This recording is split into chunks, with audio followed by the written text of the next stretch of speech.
This series presents information based in part on theory and conjecture. The producer's purpose is to suggest some possible explanations, but not necessarily the only ones, to the mysteries we will examine. The waters off a tiny Caribbean island called Bimini cover a long stone structure that scientists have yet to explain.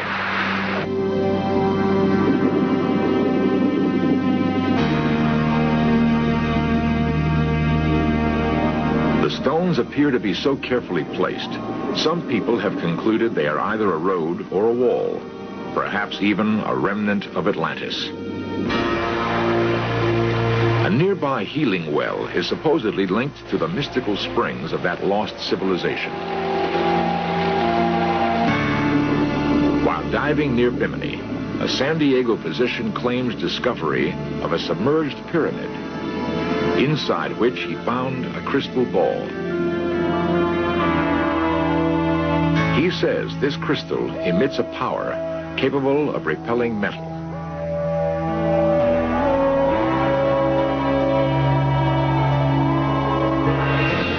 Is it possible that the Bimini Wall, the well, and the crystal ball share a common past with the legendary continent of Atlantis?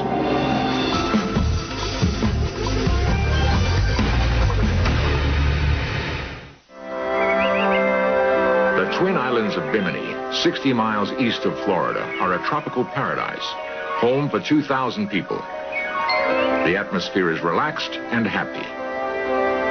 It seems difficult to imagine that these easygoing people could be the descendants of Atlanteans who purportedly had the power to rule the world. There is, however, evidence that alludes to that fact.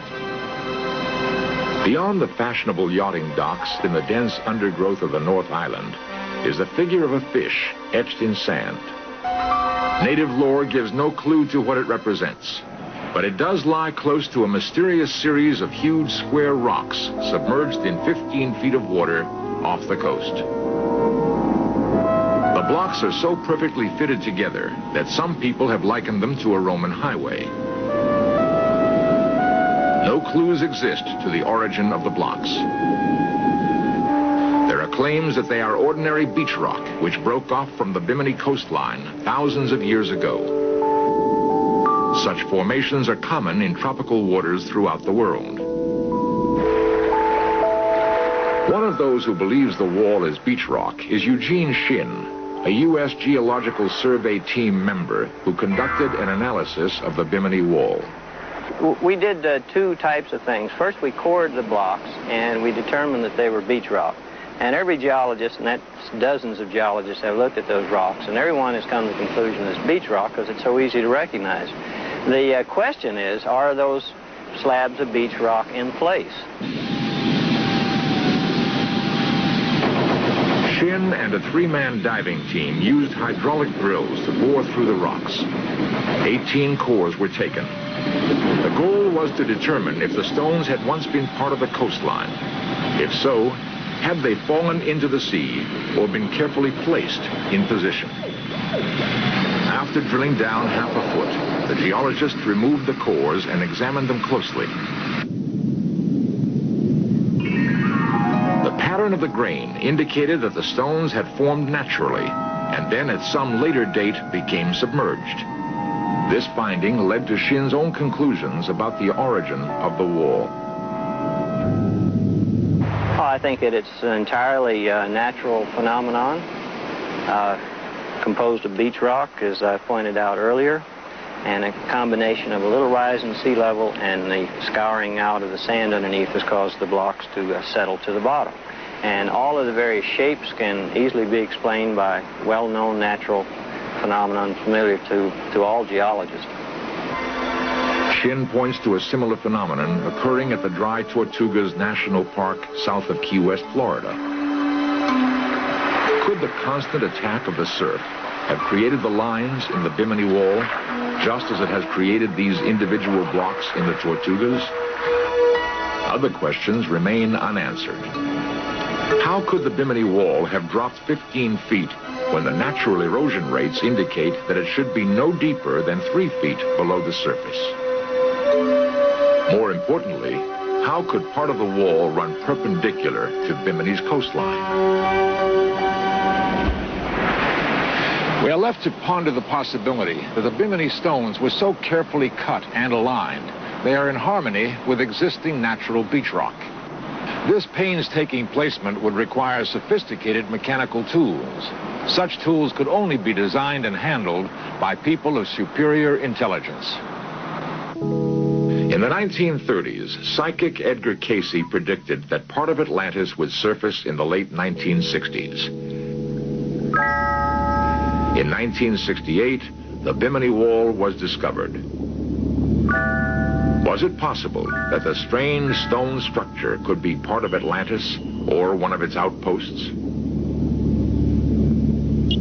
Plato was the first to mention Atlantis. While chronicling aspects of the Atlantean people, he claimed that they controlled energy-charged crystals as well as healing wells possessing great curative powers. Healing wells do exist, according to Les Hemingway, author, explorer, and brother of Ernest Hemingway. He had heard of just such a well on Bimini. He and his daughter Hillary agreed to guide us to the site. A narrow inlet, approximately 300 yards long, leads into a mangrove swamp. The brackish water is populated by tiny sharks and rays. Some, like Hemingway, speculate that both plant and animal life thrive extremely well in the area as a result of some peculiar qualities possessed by the well water.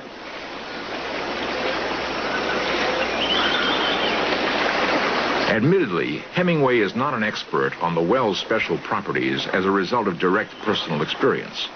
However, he has concluded that the well itself apparently possesses the power to heal. Here is where the actual fountain of youth is.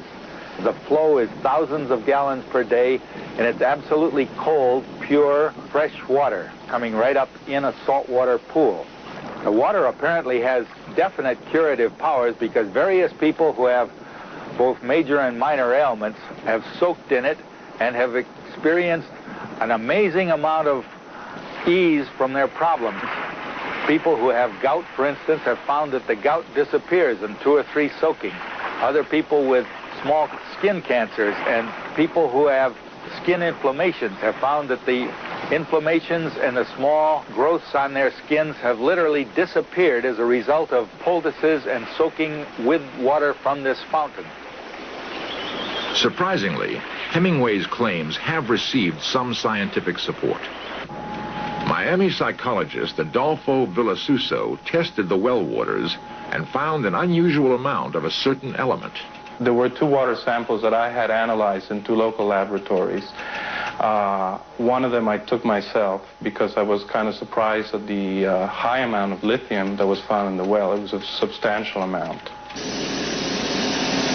Laboratory analyses repeatedly revealed that the well water did have an extremely high content of lithium.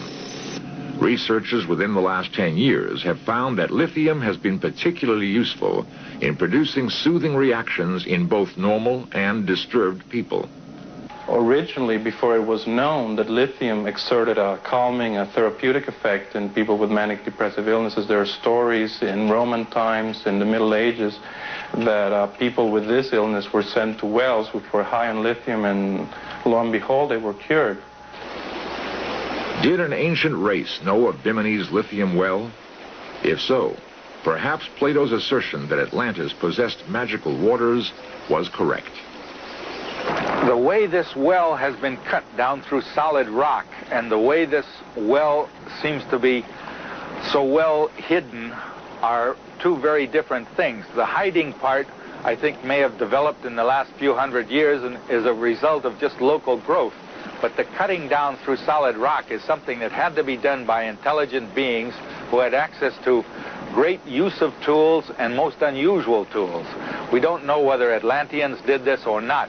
I, of course, would like to think that they did, and it's very possible that they did. It's just that none of us have been able to trace back prehistory to Atlantean days in this particular spot.